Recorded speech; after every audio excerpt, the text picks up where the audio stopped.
Víctor Hernández. Pam, pues yo quisiera empezar a hablar de mi parcela, que es el informe en materia de seguridad, y la realidad es que es un corte de caja en el que no hay mucho que presumir.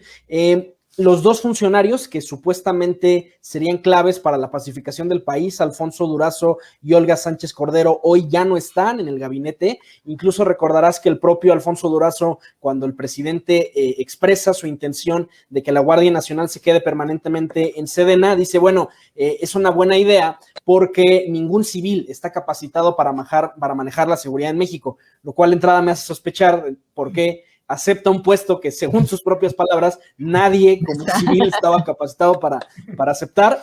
Y hay muchos temas pendientes. Por ejemplo, seguimos a la fecha sin tener claridad sobre la cadena de mando y sobre la toma de decisiones que llevó al fiasco que fue el Culiacanazo. Y también quisiera precisar, porque hubo algunas cifras que se presentaron en el informe que no están contextualizadas. Por ejemplo, la afirmación de que la violencia homicida está en decremento hay que ponerla en contexto. Más bien lo que hay que decir es que los homicidios se han estabilizado alrededor de los 30 homicidios por cada 100,000 habitantes, que son cifras que no son aceptables para un país como México. Como referencia, la tasa de homicidios, por ejemplo, en Europa es de 3 homicidios por cada 100,000 habitantes. Antes del inicio de la guerra contra el narco en México había 8 homicidios por cada 100,000 habitantes y no estamos ni de cerca de recuperar esas condiciones de paz en el país. Y la segunda gran cifra, ¿no?, presentada de forma mañosa tiene que ver con los secuestros. Lo que ha disminuido es la cantidad de secuestros que se denuncian, pero de acuerdo con la información del ENVIPE, el secuestro va a la alza. En la versión más reciente de esta encuesta se reportaron más de 100,000 víctimas de secuestro, pero claro, desde una perspectiva de narrativa, conviene aprovechar que la cifra negra de secuestro es más alta y por eso es mucho más conveniente presentar delitos denunciados en lugar de lo que nos reportan las encuestas de victimización. Y por último, tenemos un retroceso en este sexenio de décadas en materia de relaciones cívico-militares.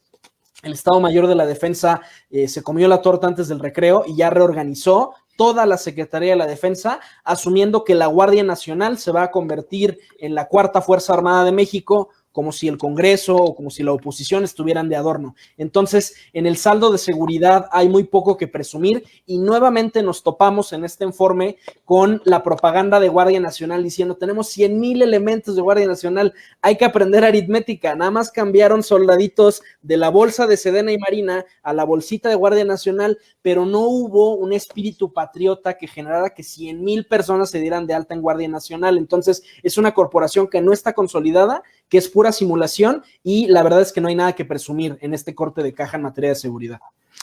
Bueno, pero yo creo que hay que concederle algo al presidente. Estuvo muy bonito.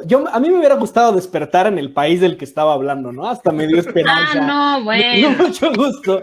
Y creo que hubo un dato, creo que no fue de hoy del informe, sino de hace unas semanas, que presumieron en la mañanera cuántos millones de pesos había congelado la UIF desde el inicio de esta administración.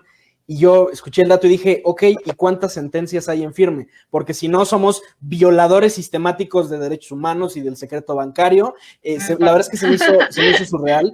Y como bien decía Mariana, ¿no? Hoy tenemos Ejército Mexicano SADCB, ¿no? La principal constructora del país con sus prácticas de opacidad y como al final el único control civil que había sobre la operación militar en México era el gasto. Y pues como le dijo don Porfirio a Francisco de Madero, ¿no? Les quitó la correa a ver si ahora puede domar al tigre. A ver, yo quiero contar una anécdota, Pam, hablando de informes presidenciales. A ver. A mí me tocó justo hacer la corrección de estilo de la parte de seguridad del último informe del presidente Peña. Y de las partes que quité, solo puedo hablar en términos muy generales. Había un individuo que su logro de su dependencia era que si había alguna emergencia grande de seguridad nacional, habían creado un grupo de WhatsApp para avisarse que algo había pasado. Entonces yo amablemente le tuve que indicar al señor, pues que si había un cataclismo, la red telefónica era lo primero que se iba a caer y que no podíamos depender de WhatsApp. Y creo que hubiera preferido eso en mi currículum a las cosas que se presentaron en este informe. Yo realmente creía que lo más vergonzoso de mi currículum era haber trabajado para un gobierno del PRI, y ya vi que no, que sí se puede caer peor, y que los colegas que han servido en esta administración la van a tener muy difícil para conseguir chamba después. No,